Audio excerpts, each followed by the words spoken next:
সুপ্রিয় দর্শক শ্রোতা, আসসালামু আলাইকুম। স্বাগত আইএফআইসি নিবেদিত এই সময়ে। আমি জাহেদ চৌধুরী আপনাদের সঙ্গে আছি।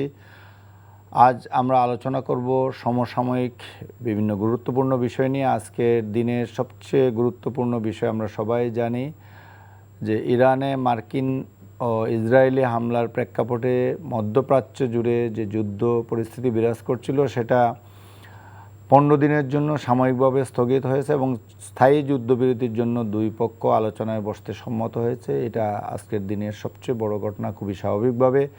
এর বাইরে বাংলাদেশের পরিস্থিতি নিয়ে যুদ্ধের কারণে আমাদের দেশে জ্বালানি সংকটের সৃষ্টি হয়েছিল, এইটা আশা করা যায় এখন আস্তে আস্তে কেটে উঠবে। এ নিয়ে আমরা আলোচনা করব। সংসদে আজকে দুটি গুরুত্বপূর্ণ বিল পাশ হয়েছে, যেগুলো অধ্যাদেশ আকারে ছিল, এটা বিল আকারে আসছে। আর একটি বিল আওয়ামী লীগ যে নিষিদ্ধ হয়েছিল, একটি বিলের আলোকেই তা আওয়ামী লীগের কার্যক্রমের উপর নিষেধাজ্ঞা ছিল, সেই বিলটি পাশ হয়েছে এবং জুলাই যুদ্ধে যারা আছেন তাদেরকে যে ইন্ডেমনিটি দেওয়া হয়েছিল সেই বিলটিও সংসদে পাশ হয়েছে। এর বাইরে আমাদের পররাষ্ট্রমন্ত্রী ডক্টর খলিলুর রহমান ভারত সফরে রয়েছেন, সেখানে উনি বেশ কিছু বিষয় নিয়ে আলোচনা করেছেন। এইসব বিষয় নিয়ে আলোচনার জন্য আজ স্টুডিওতে উপস্থিত রয়েছেন শহীদুল ইসলাম বাবুল, আমার ঠিক বাঁ পাশে আছেন, বিএনপি দলীয় সংসদ সদস্য। আপনাকে এনটিভি স্টুডিওতে স্বাগত জানাচ্ছি। আরও আছেন পারভেজ করিম আব্বাসী, নির্বাহী পরিচালক centre for governance studies and সহকারী অধ্যাপক ইস্ট ওয়েস্ট ইউনিভার্সিটি। জনাব পারভেজ করিম আব্বাসী, আপনাকেও এনটিভি স্টুডিওতে স্বাগত জানাচ্ছি। ধন্যবাদ। আমরা যেমনটি বলছিলাম শুরুতেই, আজকের দিনের সবচেয়ে আলোচিত বিষয় যেটা, যে আজকে বাংলাদেশ সময় ভোররাত 6টায় যে ডেডলাইন দিয়েছিলেন মার্কিন প্রেসিডেন্ট ডোনাল্ড ট্রাম্প ইরাকে হামলা চালিয়ে একটি সভ্যতাকে ধ্বংস করে দেওয়ার জন্য যে হুমকি দিয়েছিলেন, তার ঠিক 1.5 ঘন্টা বা 90 মিনিট আগে ওনার মুখ থেকে আমরা 15 দিনের জন্য সাময়িক যুদ্ধবিরতির সিদ্ধান্তের কথা জেনেছি। এবং ওনার টুইট ট্রাম্পের যে টুইট ট্রুথ সোশ্যালে, এরপর থেকে মধ্যপ্রাচ্য তো বড়েই, সারা বিশ্বে এক ধরনের একটা শান্তির সুবাতাস বইছে। মিস্টার পারভেজ করিম আব্বাসী, আপনার কাছ থেকে শুরুতে এই নিয়ে আপনার একটা সাধারণ মূল্যায়ন শুনতে চাই। দেখুন, মূল্যায়নটা সাধারণ, কিন্তু ঘটনাগুলো অসাধারণ। তো ইরানে যে এই যুদ্ধটা চলেছে প্রায় 39 দিন থেকে 40 দিনের পর্যায়ে, এবং মধ্যপ্রাচ্যে এটা হচ্ছে দ্বিতীয় দফা যুদ্ধ হচ্ছে, কেন জুনে 2025 সালে ইসরায়েল এবং অতর্কিতভাবে ইরানকে আক্রমণ করে এবং যুক্তরাষ্ট্র এই যুদ্ধের মধ্যে জড়িয়ে পড়ে। তো এটা দ্বিতীয় দফা বলে বা সেকেন্ড রাউন্ড হিসেবে করা যেতে পারে। এই যুদ্ধটা আমার মনে হয় যে সারা বিশ্বের সরবরাহ প্রক্রিয়া যেটাকে বলা হয় বা সাপ্লাই চেইন যেভাবে ডিসরাপশন করেছে, তেল এবং জ্বালানি এখানে যে সরবরাহটা, ইউরিয়ার যে সরবরাহটা, বা আপনার এর সাথে সাথে হাইড্রোজেন, হিলিয়াম, প্রত্যেকটি কাঁচামাল যেগুলো দরকার হয় আপনার উৎপাদন খাতে সারা বিশ্বে, সবগুলোরই এখানে হচ্ছে একটা সংকট সৃষ্টি হয়েছে। এবং সবচেয়ে বড় সংকট সৃষ্টি হয়েছে যুক্তরাষ্ট্রের যে পরাশক্তি হিসাবে যে এতকাল যে ইমেজটা ছিল, যে একটা স্থিতিশীলতার একটা এক্সাম্পল হিসেবে যুক্তরাষ্ট্রকে দেওয়া হতো, বা আন্তর্জাতিক যে এখানে আমরা অনেক দিন ধরে ভাবতাম যে যুক্তরাষ্ট্র মাল্টিল্যাটারাল একটা অর্ডারের এখানে হচ্ছে ধারক ও বাহক। তো এইবার এই যুদ্ধে একটা জিনিস এখানে দিনের আলোর মতো এখানে প্রমাণিত হয়েছে যে যুক্তরাষ্ট্রের এবার দ্বিতীয় দফা যে প্রেসিডেন্ট ডোনাল্ড ট্রাম্পের যে প্রেসিডেন্সির সময় যুক্তরাষ্ট্র এই আন্তর্জাতিক এই নিয়ম নীতির মধ্যে নিজেকে বেঁধে রাখতে চায় না। এবং সবচেয়ে বড় যেটা নাড়া দিয়েছে মানুষের মনে সারা বিশ্বে, এবং যুক্তরাষ্ট্রের মধ্যে সবচেয়ে বেশি সমালোচনার ঝড় হয়েছে যে উনি ওনার যে ট্রুথ সোশ্যাল পোস্টে যেভাবে ইরানের সরকারকেও ইরানের লোকদেরকেও এক অর্থে যেভাবে অসভ্য ভাষায় গালিগালাজ করেছেন, বা উনি যেভাবে একটা জেনোসাইডাল ইন্টেন্টে গণহত্যার সাথে উনি একটি সরকারকে উৎপীড়ন করার কথা বলেন, উনি একটি 5000 বছরের গর্বিত সভ্যতাকে উনি উৎখাত করতে যে দম্ভ প্রকাশ করেছেন, এটা যুক্তরাষ্ট্র মধ্যেও যারা বিবেকবান মানুষ তাদের মধ্যে একটা আতঙ্ক সৃষ্টি করেছে যে আমরা কত দূর পর্যন্ত যাব। এবং যেটা অনেকে আন্দাজ করছিল যুক্তরাজ্য বা ওনার ইউরোপিয়ান ইউনিয়ন বা নেটোর এখানে মিত্র যে দেশটা, যে এটা হচ্ছে কি নিউক্লিয়ার বোম ব্যবহার করা হবে না কিনা। এবং ইরানের যে সরকার, আয়াতুল্লাহ এখানে যে সরকার যে আছে, ইসলামিক রেজিম তো বলবো না, কিন্তু এখানে হচ্ছে বিলাইতে ফাকির যে রেজিম যেটা আছে, তারা কিন্তু এই 40 দিন ধরে অত্যন্ত আমি বলবো যে সাহসের সাথে, দৃঢ়তার সাথে, বুদ্ধিমত্তার সাথে ওরা কিন্তু যুক্তরাষ্ট্র এবং ইসরায়েলের প্রত্যেকটি আক্রমণে পাল্টা আক্রমণ করেছে। এবং মধ্যপ্রাচ্যে যেখানে যুক্তরাষ্ট্র এবং ইসরায়েলের ঘাঁটিগুলো আছে বা অর্থনৈতিক এখানে ইন্টারেস্ট আছে, স্বার্থ আছে, সেখানে আক্রমণ করে এইটা বিশ্বে কিন্তু এক ধরনের একটা চমক সৃষ্টি করেছে। এবং হরমুজ প্রণালী বন্ধ করে দেওয়া বা পার্শিয়ালি বন্ধ করে দেওয়ার জন্য, যেটা আপনার পুরো বিশ্বের এখানে তেলের যে এখানে সরবরাহ বা গ্যাসের সরবরাহ 20% ওখান থেকে আসে, বা লোহিত সাগর বা রেড সি বাবল মান্দাবে হুতি মিলিশিয়াদেরকে সাহায্য করে যেখানে আপনার আরও 12% আছে, প্রায় 32% বিশ্বের তেলের এবং গ্যাসের সরবরাহতে ওরা সংকট দেখিয়েছে। এবং এটা একটা নিউক্লিয়ার অপশন বলা হয়। এবং 40 দিনের প্রায় যুদ্ধের পর যেখানে পাকিস্তানের এখানে মধ্যস্থতায় পাকিস্তানের প্রধানমন্ত্রী শাহবাজ শরীফ এবং হচ্ছে পাকিস্তানের ফিল্ড মার্শাল আসিম মনিরের যেখানে এই একটা 15 দিনে একটা সিজ ফায়ার হয়েছে, আপাতত আমরা বলতে পারি ইংরেজি the world has heaved a collective sigh of relief, যে আপাতত একটা বিশাল বড় বিপর্যয় থেকে পিছিয়ে আসে। এখন দেখতে হবে যে যুক্তরাষ্ট্র প্রতিনিধি Marco Rubio, secretary of state, এবং ইরানের অত্যন্ত কেপেবল পররাষ্ট্রমন্ত্রী আব্বাস আরাকচি, ওরা কি ইসলামাবাদে গিয়ে কি এখানে এই পাকিস্তানের মধ্যস্থতা এখানে করেন নাকি না। কিন্তু আমার আশঙ্কা হচ্ছে যে ইসরায়েল কিন্তু এখনো কিন্তু লেবাননে আক্রমণ করছে, এই যেখানে এখানে ব্যাপক মাত্রায় করছে। ইসরায়েল 112 জনকে হত্যা করা হয়েছে এবং হাজারের উপর হসপিটালাইজ হয়েছে। এবং এখন যেটা ভয় হচ্ছে, যুক্তরাষ্ট্র প্রেসিডেন্ট ডোনাল্ড ট্রাম্প কিন্তু নানান কারণে, অর্থনৈতিক কারণে বলেন, রাজনৈতিক কারণে বলেন, সে অনেক চাপে আছেন যুদ্ধটাকে শেষ করার জন্য, একটা বিজয় ঘোষণা করে দিয়ে যুদ্ধটাকে এখানে গুটিয়ে আনার জন্য। তো ইসরায়েল এই সাময়িক যে এখানে যুদ্ধবিরতিটা ওরা বোধহয় মানতে পারবে না। এবং তখন আমাদের বিশ্বের এখানে আমাদের প্রশ্ন হবে, ইসরায়েলকে কি যুক্তরাষ্ট্র কোনো এদের উপর কি কোনো ওভারসাইট আছে? ইসরায়েলে বিন্যামিন নেতানিয়াহুর এখানে রণ উন্মাদনায় কি যুক্তরাষ্ট্রের যে এখানে লিডারশিপ আছে, বিশ্ব মোড়ল হিসাবে যেটা দাবি আছে, ওটা কি এখন ওরা এটা কি বিপর্যস্ত করবে নাকি না? তো সামনের 15 দিনটা হচ্ছে অত্যন্ত ক্রিটিক্যাল। এবং আমাদের মতো গরিব উন্নয়নশীল দেশ, যারা প্রায় 95% আমাদের জ্বালানি আমদানি করে মধ্যপ্রাচ্য থেকে, $16 বিলিয়ন মতো আমাদের রেমিটেন্সের আয় আসে হচ্ছে এই মধ্যপ্রাচ্য থেকে, 50 লাখ থেকে 1 কোটি আমাদের বাংলাদেশি প্রবাসী ভাইরা মধ্যপ্রাচ্যের নানান গালফ দেশে এখানে ছড়িয়ে ছিটিয়ে আছে, ইরাকে আছেন, ইরানেও কিছু আছেন। তারা কিন্তু আমাদের কিন্তু নানানভাবে কিন্তু আমরা চাইব যে যেহেতু আমরা প্রভাবিত আছি জ্বালানি সংকট, সারের সংকট, যে যুদ্ধটা আশু সমাধান হোক এবং ইরান এবং যুক্তরাষ্ট্রের মধ্যে একটা সম্মানজনক সমতা ভিত্তিক এখানে একটা চুক্তি হোক এবং মধ্যপ্রাচ্যে এই যুদ্ধ বিগ্রহ যাতে কিছুটা হলেও স্থিমিত হয়। হ্যাঁ, ধন্যবাদ আপনাকে জনাব শহীদুল ইসলাম বাবুল। আপনার কাছ থেকে প্রারম্ভিক বক্তব্য শুনতে চাই যে এই যুদ্ধবিরতির যে সিদ্ধান্ত আজকে এবং দুই পক্ষ এটা মেনে নিয়েছে, এরপরের যে পরিস্থিতি এবং বাংলাদেশের এই প্রেক্ষাপটে বাংলাদেশের অবস্থান এই নিয়ে যদি কথা বলেন। আচ্ছা, পৃথিবী তো আসলে তো ভয়ঙ্কর সভ্যতার সংকটের মধ্যে পড়ে গেছে। তামাম দুনিয়ার মানুষ মানে একটা উদ্বেগ, উৎকণ্ঠা প্রতিনিয়ত। আমরাও ঘুমাতে পারিনি কালকে রাতে যে আসলে কি হয়, কারণ কোটি কোটি মানুষের দেশ ইরান, সেখানে নিউক্লিয়ার বোম্বের যে একটা আশঙ্কা, সভ্যতাকে ধ্বংস করে দেওয়ার আশঙ্কা, এটা আমাদেরও তাড়া করেছে। আসলে একটা অস্বস্তিকর বাস্তবতা মধ্য দিয়ে আমাদের সময় চলে গেছে। প্রতি মুহূর্ত আমি চেষ্টা করেছি আপডেটটা রাখার জন্য। এবং ইরানের মানুষের যে প্রতিক্রিয়া গতকাল এবং আজকে দেখলাম, তাদেরকে আসলে যে বীরের জাত, তাই না, এটা তাদেরকে আসলে স্যালুট করতেই হয়। এবং তারা পূর্ণ মর্যাদা নিয়ে এখানে কিন্তু ডমিনেট করেছে। তারা এখানে কি বলবো, যে এখানে চাপে পড়ে কোনো এই চুক্তি হয়েছে এরকম কিন্তু বিষয়টা মনে হয়নি শেষ মুহূর্ত পর্যন্ত। তো সেই জন্যে আমরা ইরানি জনগণকে স্যালুট জানাই। পাশাপাশি এই যে বিশ্ব সভ্যতা, এখানে আমরা তো কোনো পার্ট না আসলে এই যুদ্ধে, পৃথিবীর অধিকাংশ দেশই তো কোনো পার্ট না, কিন্তু গোটা দুনিয়া থমকে গেছে। কিন্তু সাফারার আমরা তো তৃতীয় বিশ্বের দেশ, আমাদের উপরে যে প্রেশারটা, এরকম প্রেশার আমরা উন্নত অনেক দেশ দেখছি যে এরকম প্রেশারে পড়ে গেছে এই যুদ্ধের কারণে, সঙ্গত কারণে। এবং হরমুজ প্রণালী এখানে একটা ট্রাম্প কার্ড হয়ে গেছে, কিন্তু এবারে গুরুত্বপূর্ণ রুট হয়ে গেছিল। তো সেই জন্য এই যুদ্ধটা নিয়ে গোটা পৃথিবীরই উদ্বেগ ছিল, উৎকণ্ঠা ছিল। কিন্তু সবচেয়ে বড় কথা দেখেন, এই যে ধরেন ভেনিজুয়েলাতে যেভাবে ফিল্মি স্টাইলে আক্রমণ করা হইলো, মাদুরোকে নিয়ে আসা হইলো, তারপরে আরেকটা কোথায় মেক্সিকোতে বোধহয়, মেক্সিকোতে। মেক্সিকোতে হ্যাঁ হামলা হলো। তারপরে এই যে ধরেন আমাদের এই যে মধ্যপ্রাচ্যের যে একটা বিস্ফোরা ইসরায়েল, মানে তার কি বলবো, জন্মই যার আজন্ম, ওই দাউদ হায়দারের কবিতার মতো, জন্মই যার আজন্ম পাপ, সেরকম একটা ব্যাপার। এখন ইয়েমেনে হামলা চালাইছে, তারা ওই সন্ত্রাসী গোষ্ঠীর কথা বলছে আর কি, বাট হাজারে হাজারে সিভিলিয়ান বেসামরিক মানুষ সেখানে ক্ষতিগ্রস্ত হচ্ছে, মারা যাচ্ছে।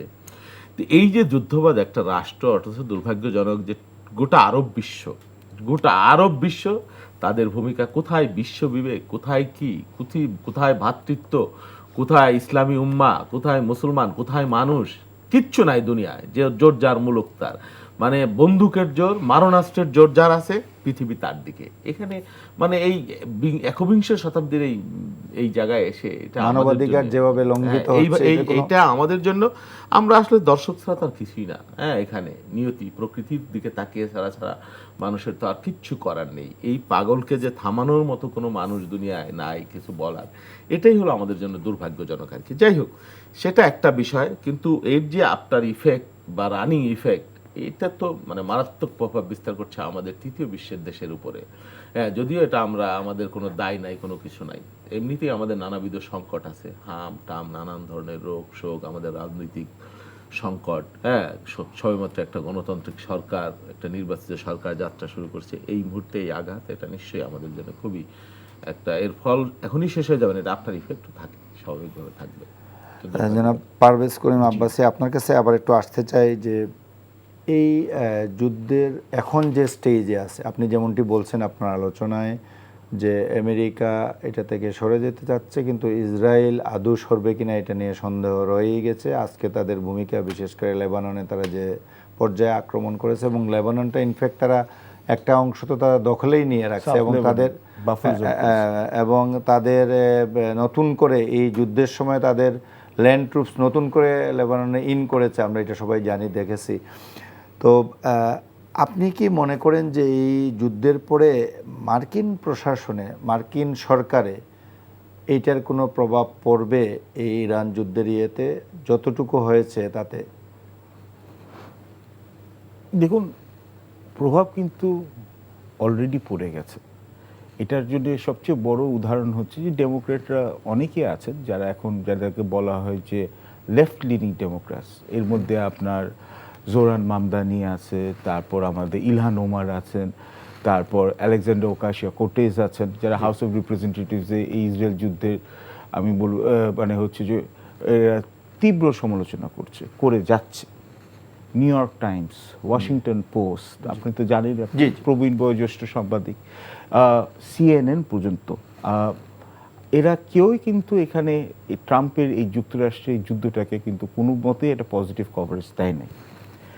কিন্তু রিপাবলিকানদের মধ্যেও দেখা গেছে যে ডোনাল্ড ট্রাম্পের যে কোর যে সাপোর্টার গ্রুপ, মাগা যারা আছে এখানে, মেক আমেরিকা গ্রেট এগেন, তো মানে শ্বেতাঙ্গ বর্ণবাদ যেটাকে বলে হোয়াইট সুপ্রিমেসিস্ট, তাদের মধ্যে এখন প্রশ্ন হয়েছে যে যুক্তরাষ্ট্রের ট্রাম্পের এখানে প্রতিশ্রুতি ছিল প্রথম প্রেসিডেন্সি টার্মে 2016 থেকে 20-এ যে আমেরিকা এন্ডলেস ওয়ার্স, মানে হচ্ছে যে যুদ্ধের কোনো শেষ নাই, এইসব যুদ্ধে কিন্তু জড়াবে না, আমেরিকা শুধু আগে নিজের স্বার্থ দেখবে। কিন্তু এখন প্রশ্নটা হচ্ছে যে আমেরিকা নিজের স্বার্থ দেখছে না, ইসরায়েলের লবি দ্বারা, এবং বিশেষত AIPAC, American Israeli public affairs committee, যেটা একটা পলিটিক্যাল অ্যাকশন কমিটি, এবং এটা হচ্ছে অত্যন্ত ইনফ্লুয়েন্সিয়াল, বিলিয়নস অফ ডলার্স ওদের হেজ ফান্ড আছে, এবং ওরা হচ্ছে ইসরায়েলের পক্ষ হয়ে যেসব এখানে senator, representative, academics, policy makers, talk shows host, সবাইকে হচ্ছে ওরা ইনফ্লুয়েন্স করে যে ইসরায়েলের পক্ষে কথা বলার জন্য, ইসরায়েলের বিপক্ষে যারা সমালোচনা করে তাদের মানে তাদের ন্যারেটিভটাকে ড্রাউন করার চেষ্টা করে। এখন তাদের যে কর্মকাণ্ড, এটা অনেকে বিতসাধ্য। দুটো শুধু উদাহরণ দিব। একটা হচ্ছে জো কেন্ট, যে হচ্ছে ন্যাশনাল সেন্টার ফর কাউন্টার টেররিজমের ডিরেক্টর ছিল, অত্যন্ত উচ্চপদস্থ কর্মকর্তা, নিজেও সাবেক এখানে উনি সামরিক এখানে অফিসার ছিলেন এবং ডোনাল্ড ট্রাম্পের একনিষ্ঠ সমর্থক। উনি কিন্তু কয়েকদিন আগেই কিন্তু পদত্যাগ করেছেন এবং বলছেন এই প্রথম আমি যে ডোনাল্ড ট্রাম্পের কথাতে আমি বিশ্বাস করি না, কেননা ডোনাল্ড ট্রাম্প এখন ইসরায়েলি লবি দ্বারা হাইজ্যাক্ট হয়েছে, এবং এটা নিয়ে কিন্তু ব্যাপক সমালোচনা হয়েছে।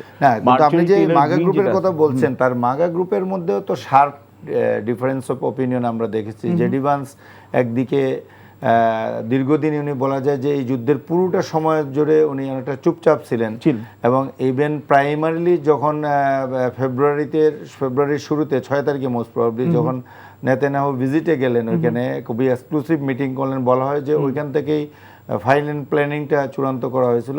ওই সময় কিন্তু জেডি ভান্স আজারবাইজানে ছিলেন, উনি ছিলেন না, উনি 2 দিন পরে গিয়ে ব্যাক করেছেন এবং পুরা যুদ্ধের সময়টাকে তাকে চুপচাপ দাঁড়িয়ে থাকতে দেখা গেছে। মার্কো রুবিওর ভূমিকা নিয়েও বিভিন্ন সময় বিভিন্ন কথা আসছে। শুধুমাত্র হ্যাকসেথকে এবং তার যে ডিফেন্স সেক্রেটারি হ্যাকসেথ এবং ড্যান কেইনকে, এই দুইজনকেই মূলত দেখা গেছে তাকে অল আউট তাকে সাপোর্ট করতে। তাও অনেকে বলে যে গতকালকের সিদ্ধান্তের পেছনে হয়তো ড্যান কেইনের একটা আলাদা ভূমিকা আছে, যে খুব সিরিয়াসলি সাপোর্ট করে নাই, যে এই ল্যান্ড ফোর্স যে বলেও তারা ডিপ্লয় করতে পারলো না কিংবা আগাতে পারলো না কিংবা হরমুজে অ্যাটাক, এগুলোর ব্যাপারে অনেক কথা আছে। যেটা আপনি মাগা টিমের কথা বলছেন, এই টিমের মধ্যেই তো শার্প ডিভিশন। হ্যাঁ, এবং কেন হবে না? আপনি শুধু এটা বলছেন কেন? এই প্রথম একটা সামরিক যুদ্ধ চলার ব্যাপারে আমেরিকার ইতিহাসে chief of staff of arm forces Randy জর্জকে এখানে অপসারণ করা হয়েছে এখানে, এবং তার সাথে সাথে আরো তার উচ্চ পদস্থ এখানে সামরিক কর্মকর্তা এবং অ্যাডমিরালও আছে ডিসা ফ্রনচেতি, তাদের সবাইকে অপসারণ করেছে। কেননা তারা হচ্ছে ট্রাম্পের এই যে পলিটিক্যাল যে এখানে অবজেক্টিভসগুলো এবং যে আমেরিকার যেখানে মিলিটারি অবজেক্টিভসের সাথে যেটা যে সুইসাইডাল ব্যাপার আছে এবং তাদের যে মূল প্রতিদ্বন্দ্বী চীন যে আরো শক্তিশালী হবে এবং চীনের যে উত্থান ওরা কন্ট্রোল করতে পারবে। চীনে কিন্তু হচ্ছে ওদের মূল হচ্ছে যুক্তরাষ্ট্রের প্রতিদ্বন্দ্বী ন্যাশনাল স্ট্র্যাটেজি হিসাবে বা ন্যাশনাল ডিফেন্স স্ট্র্যাটেজি অনুযায়ী 2025-2026 সালের অনুসারে। কিন্তু এই সময় যে ডোনাল্ড ট্রাম্প যেটা করছেন এখন হচ্ছে কি, আমি আপনাকে খুব সোজা কথা বলে দিই, কাল্ট অফ পার্সোনালিটি যখন আপনি ইনভেস্ট করেন যে আমি সব জানি, ক্ষমতার যখন কেন্দ্রীয়করণ, এখান থেকে কিন্তু আমাদের সবারই শেখা উচিত। কিন্তু আগেরও কিন্তু আমরা শেখ হাসিনা সরকারের দেখেছিলাম একইভাবে কিন্তু ওদের পতন হয়েছিল, যে ক্ষমতার যখন কেন্দ্রীয়করণ হবে, চাটুকার দ্বারা যখন আপনি চারিদিকে নিজেকে সারাউন্ড করবেন, তখন নিজের মিথ্যা কথাগুলো যেটা বলেন, ডোনাল্ড ট্রাম্প কিন্তু হামেশা মিথ্যা কথা বলে। আমার তো মাঝে মধ্যে মনে হয় আমাদের বাংলাদেশেরই নাগরিক, মানে আমাদের বাংলাদেশি রক্ত আছে, কারণ বাংলাদেশি আমার প্রত্যেকটি বাংলাদেশি মানুষের মতো অনেকগুলো খারাপ দোষগুলো ওনার মধ্যে যথেষ্ট বিদ্যমান, এতকাল যে দেখিনি। যে দেখেন এখানে এই যুদ্ধবিরতিতে সাময়িকভাবে যে 10টি প্রস্তাবের কথা বলা হয়েছে এবং প্রস্তাবগুলো কিন্তু ইরানের পক্ষ থেকে কমিউনিকেট হয়েছে 15 দফা, 5 দফা। প্রথম ট্রাম্প দিলেন 15 দফা, তার কাউন্টারে ইরান 5টা বলল, তারপর মাঝখানে একটা এখানে একটা নেগোসিয়েশন কথাবার্তা অনেক কিছু হলো এবং ফাইনালি ইরানের পক্ষ থেকে 10 দফা দেওয়া হলো এবং ট্রাম্প বললেন এটা পারভেজ মুশাররফ এবং আসিম মুনির, ফিল্ড মার্শাল আসিম মুনির এবং এর মাধ্যমে প্রধানমন্ত্রী শাহবাজ শরীফের মাধ্যমে যখন আবার এটা ওনার কাছে গেল এবং উনি অ্যাকসেপ্ট করে, প্রথমে ট্রাম্পই বললেন যে আমরা অ্যাকসেপ্ট করছি। এখানে দুইটা বিষয়ে আপনার বক্তব্যটা শুনবো প্রথমে, পরে আমি শহীদুল ইসলাম বাবুল আপনার কাছে আসব। একটা হলো যে এখানে দেখেন ইরানের পক্ষ থেকে যে প্রস্তাবগুলো আছে এবং যেটা ট্রাম্প এগ্রি করে নিছেন, সেখানে হরমুজ প্রণালীতে টুল আদায়ের বিষয়টি আছে এবং টুল আদায়ের অথরিটিটা ইরান এবং ওমান যৌথভাবে পাচ্ছে। যুদ্ধ শুরুর আগে কিন্তু এটা ইরানের ছিল না, ইরান কিন্তু ওপেন, এটা ইন্টারন্যাশনাল ওয়াটারস হিসেবে ছিল এবং সবাই ফ্রিলি এখানে যাতায়াত করতে পারতো, কিন্তু এইটা মেনে নিলেন। যুদ্ধটা শুরু হলো টুল ফ্রি অবস্থায় হরমুজে, আর যুদ্ধ শেষে এসে পিন পয়েন্টের জায়গাটা হলো হরমুজ উন্মুক্ত করে দিতে হবে। এইটা একটা জিনিস। আর আরেকটা বিষয়ে জানবো আপনার কাছ থেকে যে এখানে পাকিস্তানের যে ভূমিকা মিডিয়েটর হিসেবে, এই দুইটা প্রসঙ্গে আপনি একটু বলবেন যে আপনার। আমার মনে হয় হচ্ছে যে যুক্তরাষ্ট্রের জন্য যেটা, যদি যুদ্ধটা আর মানে প্রলম্বিত না হয়, আল্লাহ চাইলে যেতে না হয়, তাহলে বলবো যে যুক্তরাষ্ট্র প্রত্যেকটি মানে খণ্ড যুদ্ধ যেগুলো বলে ব্যাটেল জিতেছে, কিন্তু ওয়ারটা হেরে গেছে। কেন? ওদের মূল লক্ষ্য ছিল এই আয়াতুল্লাহদের সরকারটাকে পতন করা, এবং সেই সময় কিন্তু ইরান যথেষ্ট দুর্বল ছিল। 2 মাস আগে একটা জন উত্থান হয়েছে, 7,000 লোকের মতো এখানে ওরা এই সরকারকে ইসরায়েল বিবি নেতানিয়াহু এবং ডোনাল্ড ট্রাম্প দুজনে একই কথা বলেছে, এই রেজিম এখন টিকে আছে। 100 জনের উপরে হচ্ছে ওদের রাজনৈতিক, সামরিক এবং ধর্মীয় নেতৃবৃন্দকে মারার পরেও ইরান এখনো যুদ্ধ চালিয়ে যাচ্ছে। এবং যেটা কোনোদিন কল্পনা অতীত, যে হরমুজ প্রণালী যেটা স্ট্র্যাটেজিক চোক পয়েন্ট, যেখান থেকে 600 বিলিয়নের এখানে সারা বছরে এনার্জি ট্রেড হয়, কনজারভেটিভ এস্টিমেট, সেখানে এখন হচ্ছে ওটার কন্ট্রোল এখন দিয়ে দেওয়া হলো ইরান এবং ওমানে, যদি সিজফায়ারটা কন্টিনিউ করে। এটা এখন ইফস অ্যান্ড বাটস আছে, এবং $2 মিলিয়ন মতো প্রত্যেকটা সুপার ট্যাঙ্কারের কাছে চার্জ করবে। আরও ভয়ের বিষয় হচ্ছে ইরান এটাকে চার্জ করবে হচ্ছে ডলারে না, এটা হচ্ছে ইউয়ানে। এবং পেট্রো কারেন্সি যেটা হচ্ছে যে এখানে ডলার যে কেন বিশ্ব কারেন্সি, একটা কারণ হচ্ছে যত যে তেলের যে ট্রানজ্যাকশন হয় বেশিরভাগ হয়, অধিকাংশ 80% হয় হচ্ছে আপনার ডলারে। এর জন্য কিন্তু যুক্তরাষ্ট্র কিন্তু যতটা ব্যয় করে তার চেয়ে অনেক বেশি কম আয় করে কিন্তু ওদের অর্থনীতি এইভাবে কিন্তু টিকে আছে। এখন এটা কিন্তু ইউয়ানে হয়ে যাতে, এখন ইউয়ান কিন্তু আরো শক্তিশালী হবে। চীনের কিন্তু প্রত্যক্ষ এবং পরোক্ষ মদত আছে, ভূমিকাও আছে, এবং ইউএনএ ওর এই আপনার চীন এবং রাশিয়া কিন্তু এখানে ইউএন রেজুলেশন যখন উঠেছিল যে হরমুজ প্রণালীটি মানে উন্মুক্ত করতে বাই ইউজ অফ ফোর্স, ওরা কিন্তু ভিটো করেছে। আচ্ছা, এটা হচ্ছে এক, এবং কালকে এটা হয়েছে, গতকালকেরই এটা। এবং তখন এটা যদি চলতে থাকে তো ইরান খুব অল্প সময় না হলো 1.5 থেকে 2 বছরে ওদের এস্টিমেট করেছে $350 থেকে $500 বিলিয়ন শুধু ক্ষয়ক্ষতি হয়েছে। মানুষের যে লস এটা তো কোনোদিন রিপ্লেস হবে না, কিন্তু তবুও হচ্ছে যে $500 বিলিয়ন লস ওরা 1.5 থেকে 2 বছরে এটা রিপ্লেস করতে পারবে যদি এইভাবে চলে। এটা হচ্ছে এক। দুই, এখন চলে আসে তাড়াতাড়ি পাকিস্তানের ব্যাপারে। পাকিস্তানের এখানে আরেকটা পয়েন্ট আছে, যেটা হলো তাদের উপর যদি স্যাংশনগুলো লিফট করা হয়, ওরা বলেছে তো তারা ইকোনমিক্যালি মানে যেভাবে কন্ডিশনে এটা আছে, ইকোনমিক্যালি তারা বিগত 20 থেকে 25 বছর ইরানকে তো স্যাংশন রেজিমেই রেখে দেওয়া হয়েছিল। ইরান বলছে সব ধরনের স্যাংশন বন্ধ করতে হবে, তাদের সাথে যুক্তরাষ্ট্র এবং ইসরায়েল আর কোনো ধরনের যুদ্ধ বা আগ্রাসন করতে পারবে, এটা আন্তর্জাতিক সম্প্রদায়, ইন্টারন্যাশনাল কমিউনিটি এটা ইনফোর্স করতে হবে। এটা হচ্ছে ইরানের, এখানে দেখতে হবে যুক্তরাষ্ট্র কত রিঅ্যাক্ট করে। এখন আমরা যদি যাই পাকিস্তানে, এখানে দেখুন পাকিস্তান কিন্তু অনেক বছর ধরে ওদের অর্থনীতি জরাগ্রস্ত। এটা আগে আমরা আসল কথাগুলো বলি। দুই, ওরা কিন্তু নিজস্ব কিন্তু একটা যুদ্ধ চলছে আফগানিস্তানের সাথে, বর্ডার কনফ্লিক্ট চলছে। ভারতের সাথে সম্পর্কটা ওই রকম ভাবে তো হয়েও গেল, একটা বর্ডার কনফ্লিক্ট হয়ে গেল। এবং ওরা কিন্তু হেভিলি ইনডেটেড বাই চায়না, মানে চায়নার সবচেয়ে বেশি হচ্ছে যে ঋণগ্রস্ত দেশ যদি হয় এটা পাকিস্তান। এর মধ্যেও আবার দেখেন, এর মধ্যেও পাকিস্তানের 2টা সুপার অ্যাসেট আছে।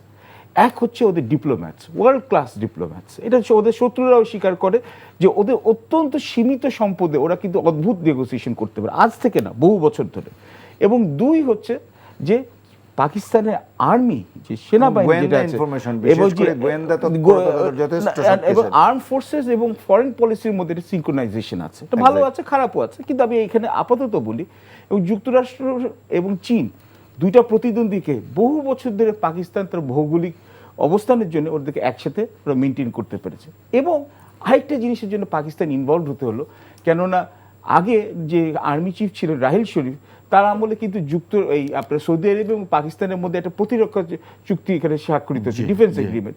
যেভাবে সৌদি আরবের উপর আক্রমণ করা হচ্ছিল, যদি তাহলে কিন্তু পাকিস্তানের উপর চাপ চলছিল যে ওরা কিন্তু ওদের আর্ম ফোর্সেস প্রোভাইড করুক।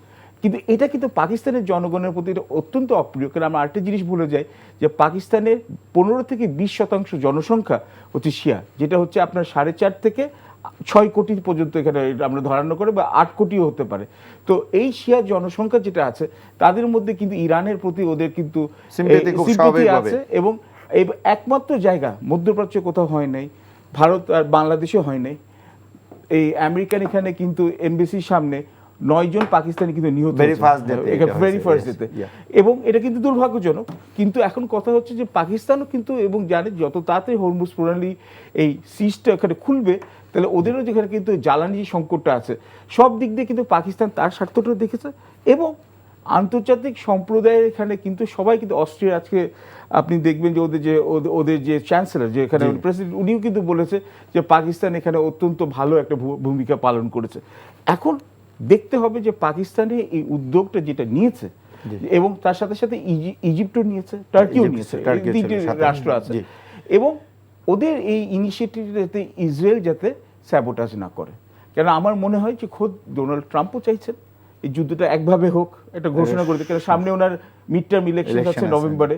এবং অলরেডি কিন্তু সব এখানে উনি 29% মাত্র আমেরিকানরা বলছে যে ওদের অর্থনীতি ওরা হ্যান্ডলিংটা ওরা পছন্দ করছে না। 1 গ্যালন তেল হচ্ছে $2 থেকে $4.5 বেড়ে গেছিল। তো সুতরাং এইরকম একটা পরিস্থিতিতে ডোনাল্ড ট্রাম্প কিন্তু যুদ্ধের একটা সমাপ্তি চাচ্ছে। কিন্তু প্রশ্ন হচ্ছে ইসরায়েল চায় না কিনা, এবং ইসরায়েলের কতটুকু প্রভাব আছে যুক্তরাষ্ট্রের পররাষ্ট্র নীতির উপরে, এটা তো সবার সামনে প্রতীয়মান। আমরা আসবো আপনার কাছে আবারও। শহীদুল ইসলাম বাবুল, আমরা লম্বা সময় ধরে পারভেজ করিম আব্বাসীর বিশ্লেষণটা শুনলাম। আমি আপনার কাছে এটার সাথে রিলেটেড যে পাকিস্তানের কথা বিষয়ে পাকিস্তানের ভূমিকা নিয়ে একটু বলবো যে পাকিস্তান হঠাৎ করে কি বিশ্বমঞ্চে আবার তার এই অবস্থানটাকে আরো ভালো করতে পারলো এই ভূমিকা না, উনি যেটা বললো, হ্যাঁ পাকিস্তান তাদের কূটনীতিকটা ডিপ্লোমেসিটা তো ভালো, নিশ্চয়ই আর্মি এবং ডিপ্লোমেসি এই দুইটাই পাকিস্তানের মূল ভিত্তি। হ্যাঁ, বাকি সব যা কিছু আছে পাকিস্তানের জন্য সেটা পজিটিভ না, অনেক কিছুই। তারা নানান ধরনের এখনো জাতিগত সংঘাত বা আফগানিস্তান, ইন্ডিয়া, তাদের বর্ডার, এইখানে তাদের সংঘাত আছে। তো এইটা যে পাকিস্তানের আর্মিতে ধরেন জেনারেল অসীম মনির যে ভূমিকা অনেকদিন ধরে উনি এটা ডিল করছিলেন প্রথম থেকেই, টার্কি ডিল করছিল, ইজিপ্ট ডিল করছিল, এটা সত্য। এবং সবশেষে আপনার শাহবাজ শরীফ এখানে ইনভলভ হয়েছেন এবং যেই 10 দফা দিয়েছেন, আমি যেই 10 দফা যেটা দিলাম টোটালটাই দেখলাম এটা মানে ইরানের প্রণীত আমার মনে হয়েছে।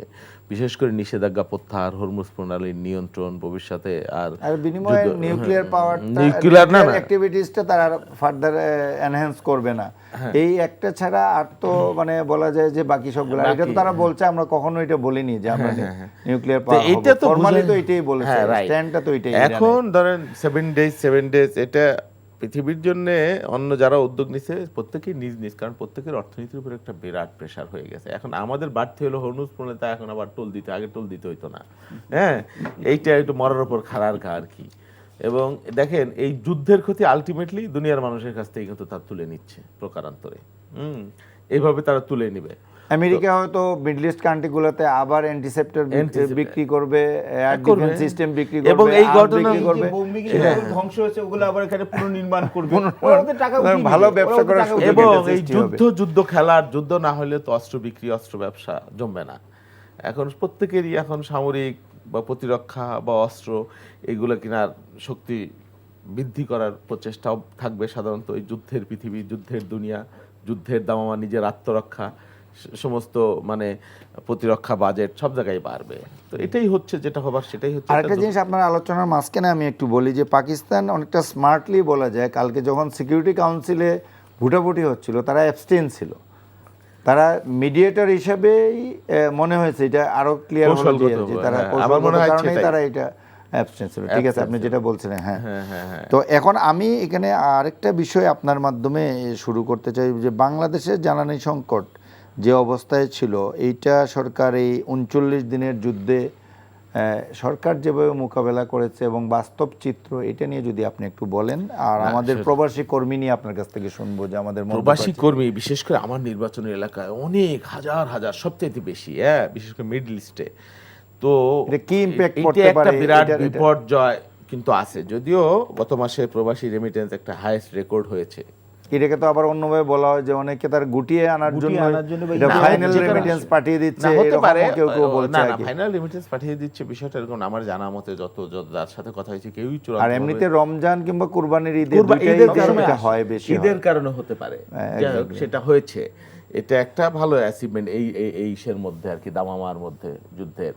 তবে সবচেয়ে বড় কথা কি জানেন, যে আমাদের যে এই যে তেলের যে সংকটটা তৈরি হলো, এটা দুনিয়াব্যাপী হয়েছে বা আমাদের কৃত্রিম না, নতুন একটা সরকার আসার পরে এটা বাস্তবতা যে তেলের আসলে ক্রাইসিস না যা তার চাইতে মানে হুজুগটা বেশি হয়ে গেছে বাস্তবতা। আর আমাদের ন্যাশনাল ক্যারেক্টার তো আপনি জানেন, কি পাপ মালিক বলেন কি মানুষ বলেন, আমার এলাকায় ওই মুদির দোকানদার এখন একটা ক্যান নিয়ে দাঁড়ায় যাচ্ছে, বুঝছেন?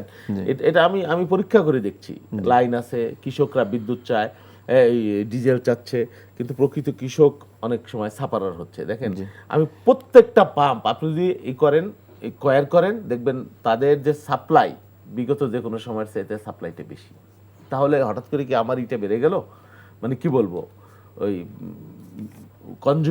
কনজুম কি বেড়ে গেল?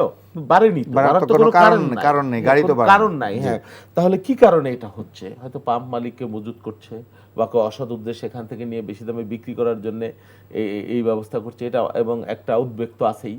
তো আশা করি যে মানে এই মাসের মধ্যেই, এপ্রিল মাসের মধ্যে আরো 1,10,000 টন, 1,10,000 টন আমাদের ধরেন মোরাললেস জেনারেল অবস্থায় 33, 34, 35 লাখ টন আমাদের চাহিদা আছে। তো 1,10,000 টন পাইপলাইনে আছে এবং খুব দ্রুততম সময়ে এর একটা বড় চালান চলে আসবে। সেই জন্য তেল নিয়ে মহামারী হওয়ার কোনো কারণ নাই, যদি আমরা এর সাপ্লাইটা ঠিক রাখতে পারি বা মানুষকে। এখন একটা প্রক্রিয়ার মধ্যে কিন্তু গেছে, আমাদের এলাকায় কৃষকদেরকে কার্ড দেওয়া হচ্ছে উপজেলা প্রশাসন থেকে, সেইভাবে তারা নিচ্ছে।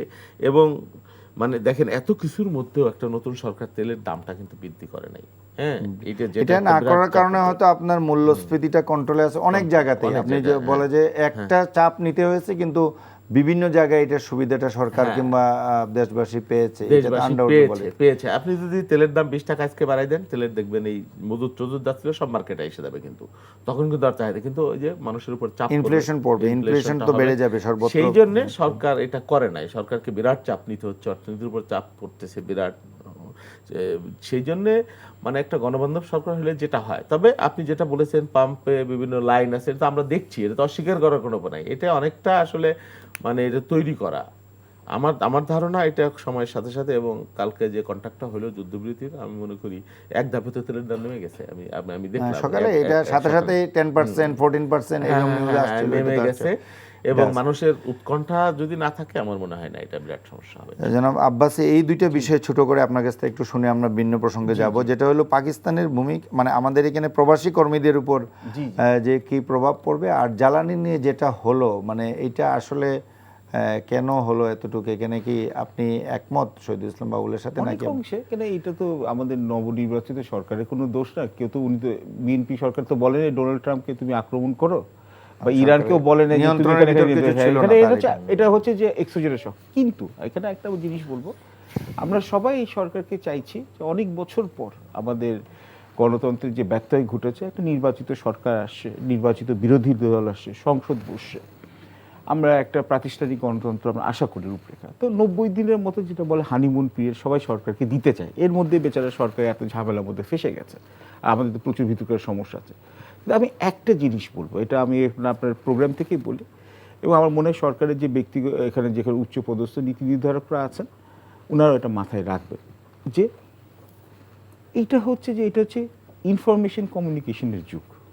আপনার কিন্তু সব জায়গায় সোশ্যাল মিডিয়া ইত্যাদি সবাই এখানে মানুষ দেখছে।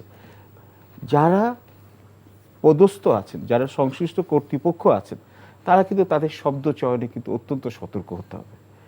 এটা আমি আবার বলছি না, আমি এটা কোনো রাগ করে বলছি না, কারণ এটা তো এখানে গণতান্ত্রিক দেশ, এখানে ভাইও এটা এগ্রি করবে। যেখানে যে জ্বালানি মন্ত্রী আছে, উনি তো সৎভাবেই বলেছেন, এটা এখানে বলছেন। তো বিসমিল্লাহ গলদ হচ্ছে যে উনি যখন ভবিষ্যতের কথা আশঙ্কা করে বলছেন যে সংকট হতে পারে, তারপর কিন্তু সরকার অনেকগুলো কথা বলেছে, এখানে অনেকগুলো ডিল প্রকিওর করেছে ইত্যাদি করেছে মার্কেটে, কিন্তু ওটা কিন্তু দেখুন, হ্যাঁ, কিন্তু এই গুজবটা চলে আসাতে দেখুন এখন যে হচ্ছে আমাদের তেলের মজুদ কিন্তু আছে, আমাদের পেট্রোলের মজুদ আছে, বিতরণের সমস্যা আছে, কিন্তু তার মানে কি এটা হচ্ছে আমাদের ইমপ্লিমেন্টেশন সমস্যা। তাহলে এখানে এখন যেটা হচ্ছে সরকার এখন করছে, এখানে পুলিশ, বিজেপি, আর্মি এগুলো দিয়ে এখানে হচ্ছে মজুদদাররা যারা এখানে সরকারকে ইনিশিয়ালি বিসমিল্লাতে চাপে ফেলতে যাচ্ছে, ওটা সমস্যা করতে হবে। কেন, এবং তার সাথে সাথে কালকে তো আমরা শুনলাম যেটা 4 লাখ গ্যালন, যেটাকে অলরেডি মজুদদারদের কাছ থেকে উদ্ধার করা হয়েছে, 4 লাখ লিটার উদ্ধার করা হয়েছে। আরে গোপালগঞ্জের পুকুরের ভিতর থেকে 10,000 লিটার উদ্ধার হয়েছে। আচ্ছা, ওটা একটা অঞ্চল, আচ্ছা ঠিক আছে, অনেক জায়গায় হতে পারে। এখন অঞ্চলের কাছে বুঝতে পেরেছি। এবং তার সাথে সাথে যেটা আমি বলবো, সরকার একটা ভালো কাজ করেছে, ভালোটাকেও ভালো বলতে হবে। এটা হচ্ছে যে আমাদের ডিজেল ডিপ্লোমেসি যেটা শুরু করেছে ভারতের সাথে, এই ইন্ডিয়া বাংলাদেশ যে পাইপলাইন যেটা আছে, এখানে 5,000 মেট্রিক টন ডিজেলটা নিয়ে আসা হয়েছে। এবং ডিজেলটাকে আরেকটা কারণের দরকার হচ্ছে আমাদের লম্বা যাত্রা পরিবহনের জন্য, ট্রাক বাসের জন্য, এবং আমাদের বড় এই যে আমাদের যে বড় সিজন আছে, 5,000 লিটার আমাদের টোটাল চাহিদা, 5,000 টন টন টন এখানে না এটাও একদিনের কনজাম্পশনও না, আমাদের এখানে প্রত্যেক মাসে কনজাম্পশন আমাদের না, এটা আজকেও বলছেন আমাদের ফরেন মিনিস্টার ওইখানে আছেন, উনি বলছেন যে এটা এনহ্যান্স করা যদি ভবিষ্যতে, আমি জানি এখানে হচ্ছে আপনি যেটা বলছেন, এটা আমাদের, আমি আপনার তথ্যটা দিয়ে দিচ্ছি, আমাদের মাসে লাগে 3,80,000 মেট্রিক টন ডিজেলের, এবং কিন্তু আমাদের এখন রেশনিং এর জন্য 2,70,000 আছে। এটা যেটা শুরু হয়েছে, দেখুন এটা এখন আমাদের তো এখন মধ্যপ্রাচ্য থেকে আমরা পাচ্ছি না, পয়সা দিলেও আমরা পাবো না। এখন আমাদের এখানে আনতে হবে সিঙ্গাপুর থেকে। সিঙ্গাপুরে এখানে যে এখানে হাব আছে, ওটাও মধ্যপ্রাচ্যের তেলের উপর ফিনিশ গুড, আমরা তো আমরা আনতে পারবো না। এবং আমাদের আমাদের ইস্টার্ন রিফাইনারি লিমিটেড, আমাদের রিফাইনমেন্টের এখানে সমস্যাটা আছে, রাশিয়া থেকে আমরা আনছি। তো তো কিন্তু তারপর আমাদের আমরা এটা- কাজাকিস্তান থেকে মনে হয় একটা লট, মানে কাজাকিস্তান এটা- থেকে আসতেও তো আবার আসতে তো আপনার transportation- টার্কি হয়ে আসতে হবে, আমরা কারণ টার্কি- এটা হ্যাঁ, এটা landlock আমাদের area, landlock, landlock, শুধু exactly। কাজাকিস্তান অ্যাঙ্গোলা থেকেও আমরা চেষ্টা করছি, কিন্তু সমস্যা হচ্ছে আপনার পরিবহন কষ্ট হবে।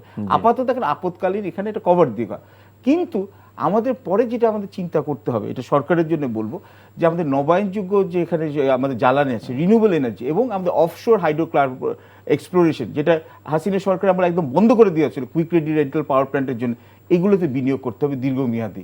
এবং আমাদের ভুটান এবং নেপাল থেকে হাইড্রো ইলেকট্রিসিটি আমাদের ইম্পোর্ট করার জন্য আমাদের এখানে একটা সাব রিজিনাল গ্রিডের দিকে চিন্তা করতে হবে। এটা হচ্ছে অল্টারনেট সোর্সেসগুলো যেতে মানে হবে। ভবিষ্যতের কথা চিন্তা করে এখান থেকে শিক্ষা নেই। এখানে শিক্ষা নেই। আর আমাদের প্রবাসী ভাইদের জন্য আমি বলবো, অলরেডি কিন্তু আমাদের 3 জন বা 4 জন এখানে বাংলাদেশি কিন্তু নিহত হয়েছে, না, 6 জন এখন বোধহয় এবং হালে 3 জনের বোধহয় এখন dead হচ্ছে আছে। এখানে জি, এখানে জি, জি। এটা কনফার্ম সোর্স হলে তো 6 জন হবে, 2 জন খুব মানে 3 জনকে ডেড বডি ফিরে আসে। এক্স্যাক্টলি। আমি ওইখান থেকেই বলছি। কিন্তু দেখুন আমাদের প্রবাসী ভাইদেরই কিন্তু এই 15 থেকে 16 বিলিয়ন ডলার, যে 46% যে শুধু আমাদের রেমিটেন্স আয় শুধু হচ্ছে মধ্যপ্রাচ্য থেকে আসে, তাদের টাকাতেই কিন্তু এই দেশটা চলে। আরে কিন্তু আজ কিন্তু তারা কিন্তু ওখানে ওখানে কিন্তু অনিশ্চয়তায় এখানে জীবন মৃত্যু সন্দিগ্ধ এখানে নেই। ওরা করুণ জীবন যাপন করছে, এবং ওদের কিন্তু এরকম সেফটি বা শেল্টার কিন্তু নেই। আমি চাইবো যে আমাদের এমবিসি গুলো, আমাদের মিশন গুলো যাতে ওদের একটা সেফ জায়গায় রাখতে পারে, 24 ঘন্টা কিন্তু এখানে monitoring কমিউনিকেশনটা করে, এবং দরকার হলে কি যদি ওদের ইভ্যাকুয়েশন করতে হয়, আইওএম বা ইউএন এর যে সংস্থা আছে তাদের সাথে আলাপটা করা হোক। এবং ওরা যদি ওদের মধ্যে যদি 10 লাখ বা 20 লাখের যদি কর্মসংস্থান যদি এখানে ব্যত্যয় ঘটে, তখন আমাদের দেশে কিভাবে আমরা এটাকে, আমরা চাইছি না এরকম, এটারও কিন্তু একটা স্ট্র্যাটেজি আস্তে আস্তে শুরু করতে হবে। কেন এখন আমার যে মনে হচ্ছে যে বিশ্বে যে এখানে ভূ রাজনৈতিক যে এই যে উঠাল পাঠাল আছে, এটা কিন্তু শুধু এই মধ্যপ্রাচ্যে এসে থামবে না কিন্তু। তো আমাদের আরো এক এখন জায়গায় হয়তো আবার শুরু হবে। আমাদের কিন্তু কারণ আমরা এখন- রিসেন্ট গত 1 বছর তো অনেকগুলো যুদ্ধ দেখলাম। জি, এবং এটা এই যুদ্ধ শেষ হবে না। আর শুধু একটা কথা বলে রাখি, তো আপনি বোধহয় আরো অন্য বক্তব্যে জি, যাবেন। আমি চাইবো যে আমাদের সংসদে, আমাদের এখানে আমাদের আরেকজন আমাদের ভাইও আছেন এখানে, যে এখানে সরকার এবং বিরোধী দলের কনস্ট্রাকটিভ এইসব ইস্যু নিয়ে আমাদের এখানে আলাপ করা হোক। কারণ যেগুলো আচ্ছা, দেশে- সংসদের প্রসঙ্গ যখন আসলো, আজকে তো সংসদে 2টো বিল, আপনি পার্লামেন্টে ছিলেন সেশনে, আজকে তো অনেকগুলো বিলের মধ্যে 2টো অধ্যাদেশ বিল আকারে পাশ হয়েছে। তার একটাকে সহজ ভাষায় বলতে গেলে যে অধ্যাদেশের উপর ভিত্তি করে আওয়ামী লীগ নিষিদ্ধ রয়েছে, সেই অধ্যাদেশটা বিল আকারে পাশ হয়েছে হুবহু যা ছিল। আরেকটা হলো জুলাই যুদ্ধ যারা, তাদেরকে যে সুরক্ষা আইন, যেটা এইটার ব্যাপারে আপনি যদি একটু বলেন।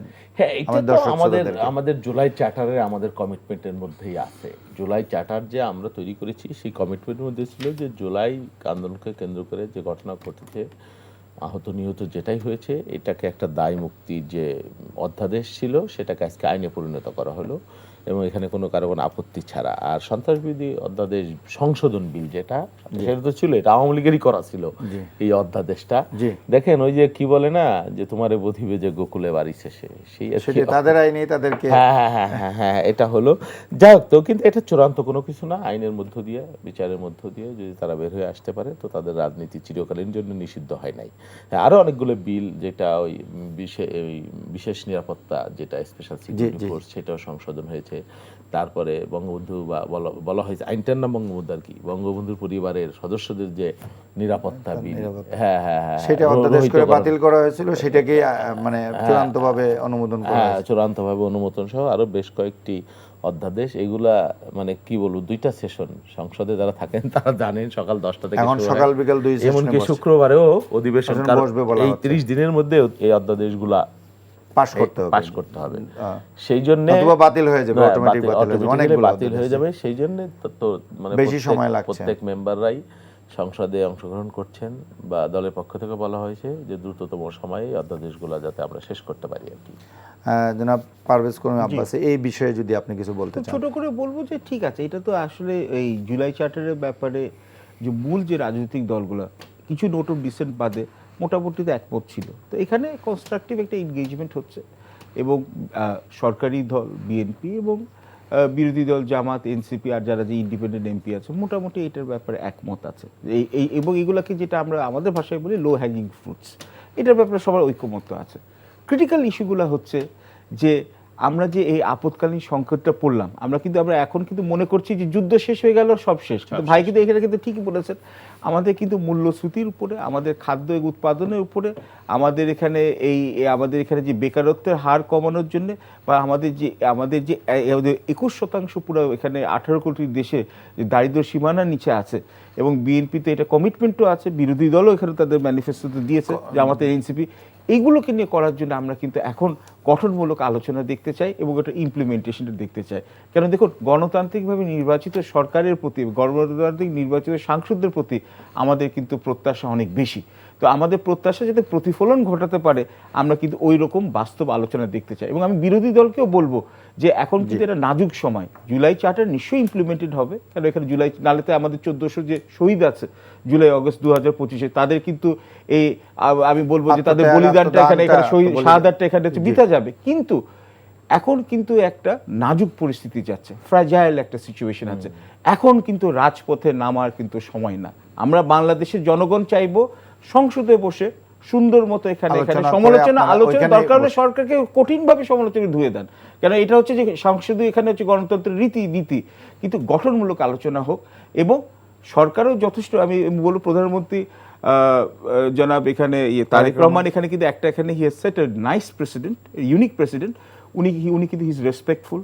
উনি আপনার যেভাবে এখানে জামাতে আমি ডক্টর শফিকুর রহমানের সাথে এবং এনসিপির তরুণ নেতাদের সাথে যেখানে ইন্টারাকশন করছেন, এঙ্গেজমেন্ট করছেন, তাদের মিলাদে ইফতারে যেখানে গেছেন, তো এটা একটা সিভিলিটি বা সৌজন্যতা উনি করছেন। আশা করি বিরোধী দল করবে এবং এটা টপ থেকে বটম ডাউন যায়। এবং আমরা যে আসল যে আমাদের ব্রেড এন্ড বাটার ইস্যুসগুলা আমাদের দেশের লোক এখানে